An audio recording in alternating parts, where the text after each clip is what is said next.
एक गांव के किनारे पर एक छोटा सा घर था जिसमें चिंटू नाम का किसान अपने परिवार के साथ रहता था। चिंटू एक मेहनती और ईमानदार व्यक्ति था। उसका एक प्यारा सा परिवार था। उसकी पत्नी माया, बेटा गुड्डू और एक वफादार कुत्ता था जिसका नाम शेरू था। शेरू केवल एक पालतू कुत्ता नहीं था बल्कि परिवार का सदस्य था। चिंटू ने शेरू को तब अपनाया था जब वह एक छोटा सा था। एक बार जंगल से लौटते समय चिंटू ने उसे झाड़ियों में घायल अवस्था में पाया। उसकी हालत देखकर चिंटू का दिल पिघल गया।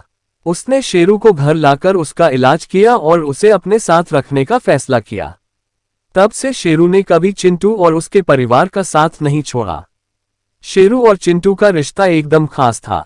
जब चिंटू खेतों में काम करता तो शेरू उसके साथ रहता।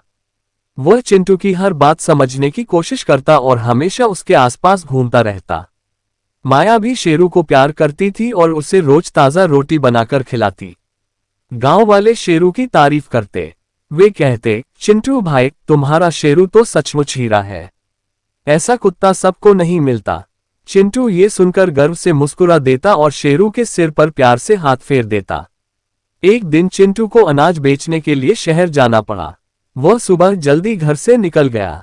माया घर के कामों में व्यस्त थी और गुड्डू आंगन में झूले पर खेल रहा था। शेरू हमेशा की तरह चौकस था। दोपहर का समय था जब अचानक झाड़ियों से सरसराने की आवाज आई। शेरू ने तुरंत कान खड़े कर लिए। उसने देखा कि एक बड़ा और खतरनाक सांप घर के आंगन की ओर बढ़ रहा है। सांप फुफकारते हुए गुड्डू के झूले के पास पहुंचने ही वाला था कि शेरू ने जोर से भौंकना शुरू कर दिया।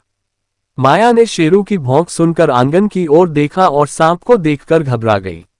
वह दौड़कर गुड्डू को झूले से उठाने की कोशिश करने लगी, लेकिन सांप बहुत तेज था।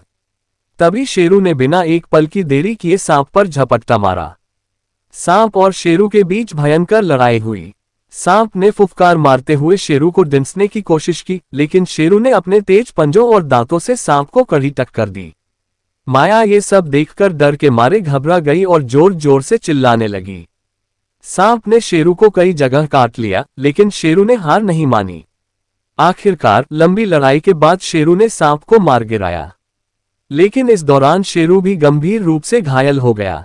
शाम को चिंटू घर लौटा और यह नजारा देखा। शेरू जमीन पर घायल पड़ा था, पास में मरा हुआ सांप और माया रोते हुए उसे गले लगाए बैठी थी। चिंटू की आंखों में आंसू आ गए। उसने तुरंत शेरू को उठाया और गांव के वैद्य के पास लेकर गया। वैद्य ने कहा, ये कुत्ता सचमुच बहादुर है।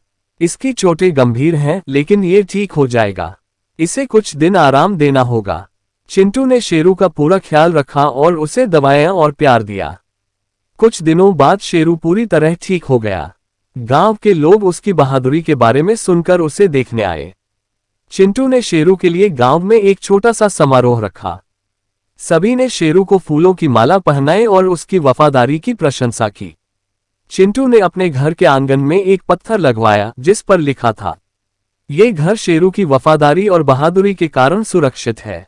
इस घटना के बाद चिंटू और माया ने शेरू को और भी ज्यादा प्यार और सम्मान देना शुरू किया। उन्होंने समझा कि जानवर केवल पालतू नहीं होते, वे हमारे सच्चे साथी और रक्षक होते हैं। वफादारी का असली मतलब शेरू जैसे साथी से सीखने को मिलता है, जो अपने परिवार की सुरक्षा के लिए किसी भी हद तक जा सकता है।